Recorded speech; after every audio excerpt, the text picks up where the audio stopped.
buenos dias, ¿qué onda? ¿Qué pasó, amigos? Welcome back to the channel. A few weeks back, my wife Jackie did a comparison video, the Street Rod 750 versus the Vulcan S650. And she's a brand new beginner rider, so she did a video kind of going over the differences between the two, and from a beginner's perspective, which one she likes more, kind of the pros and cons between the two as well. Well, I did a video as well at the same time. I wasn't gonna publish it, but I actually think it, is somewhat useful, so I'm gonna bring that video to you guys today. Keep in mind, whenever I do these comparisons, really it's just to give you another perspective. It's never to tell you which bike you should buy. Ultimately, it comes down to personal preference, and every individual is different.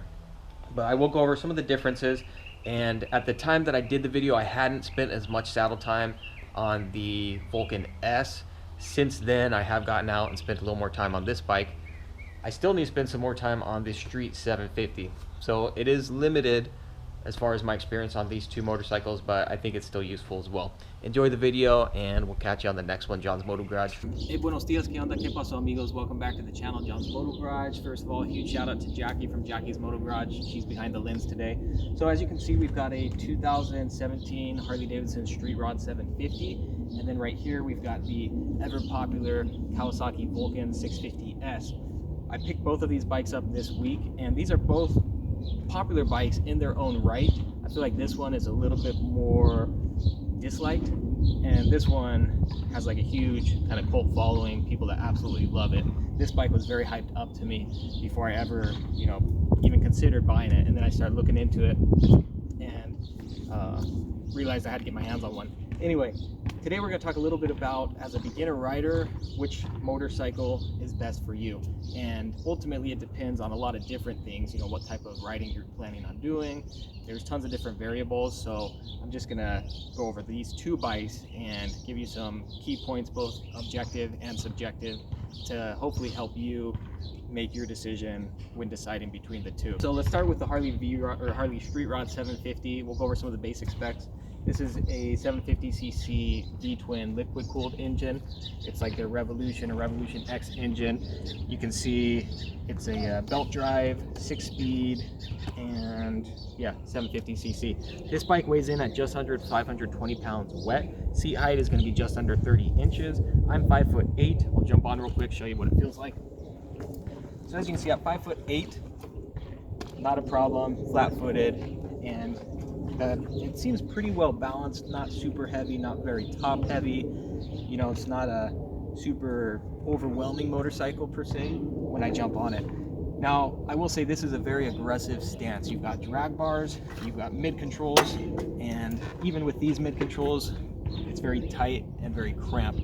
So this bike, if you plan to get one, I would plan on using it to be zipping around, kind of bar hopping, cruising around town, hitting the twisties maybe. But I imagine after an hour or two, you're going to be very uncomfortable as far as your knees go on a motorcycle like this. As far as specs, I think it has about 50 horsepower, 50 foot-pounds of torque, or thereabouts, in its stock form. Some cool things with this bike, the Street Rod, you've got upgraded rear suspension with the piggyback reservoirs. You've got dual disc brakes in the front, inverted front forks. It's just got a very cool, aggressive look to it. And believe it or not, you can pop a wheelie on one of these things in its stock form. So yeah, I like this bike. If you can't tell, I'm a big fan of it. Woo! All right. I like this thing way more than I thought I would. Some of the pros on this bike: styling. You like it or you don't. I happen to like it. The seating position is going to be somewhat of a con with your cramped legs. And then power-wise, it's very light and nimble, agile. I don't think as a beginner you're going to be too overwhelmed or intimidated on a motorcycle like this. Let's move along here to the Kawasaki Vulcan S650. Now this is a bike tons of people have been telling me since I started my channel, dude, you got to get your hands on one of these, you've got to take it for a spin. Here you've got a parallel twin, so it's basically the 650cc engine that they use with the Ninja, and they made a few modifications to it, but it's basically putting a little sport bike engine on somewhat of a cruiser platform.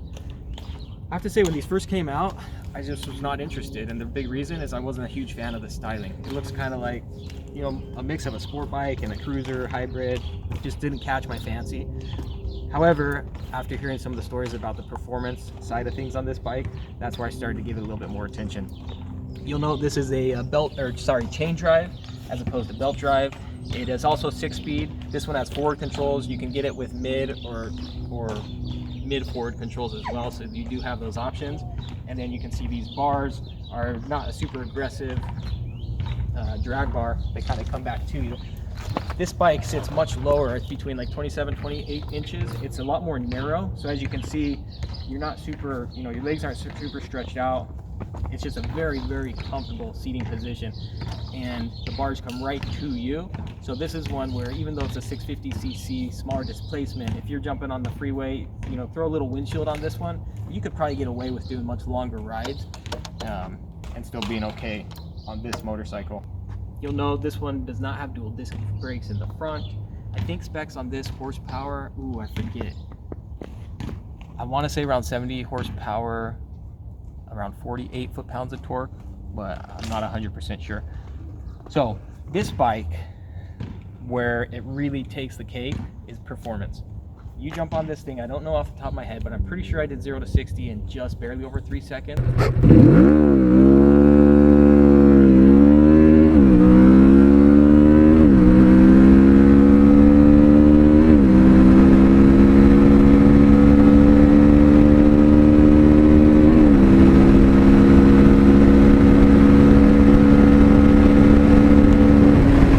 This thing is a freaking rocket. It's super lightweight, super easy to throw around, very nimble and comfortable.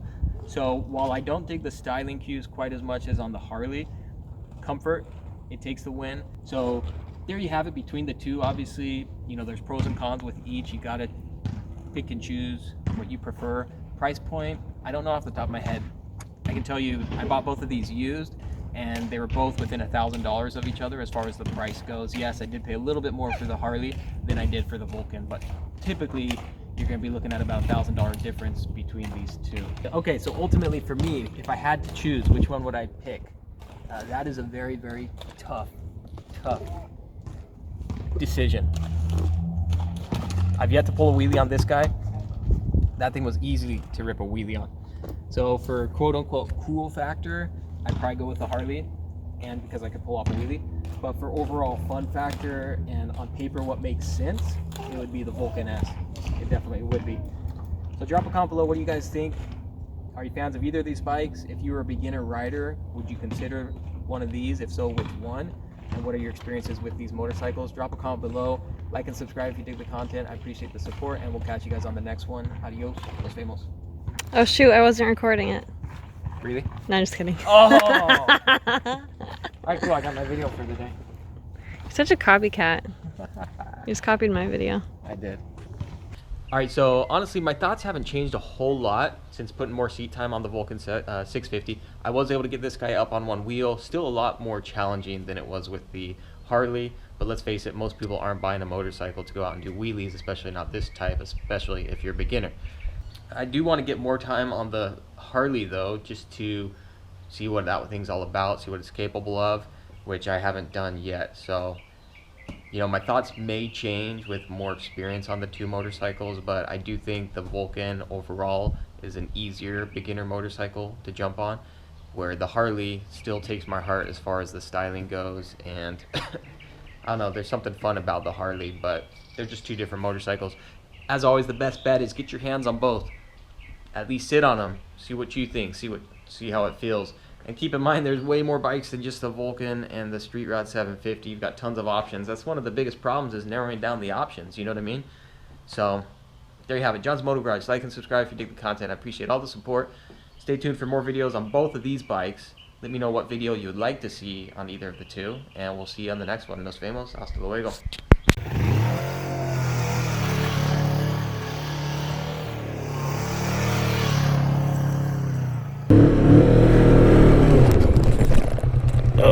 See how lightweight that bike is?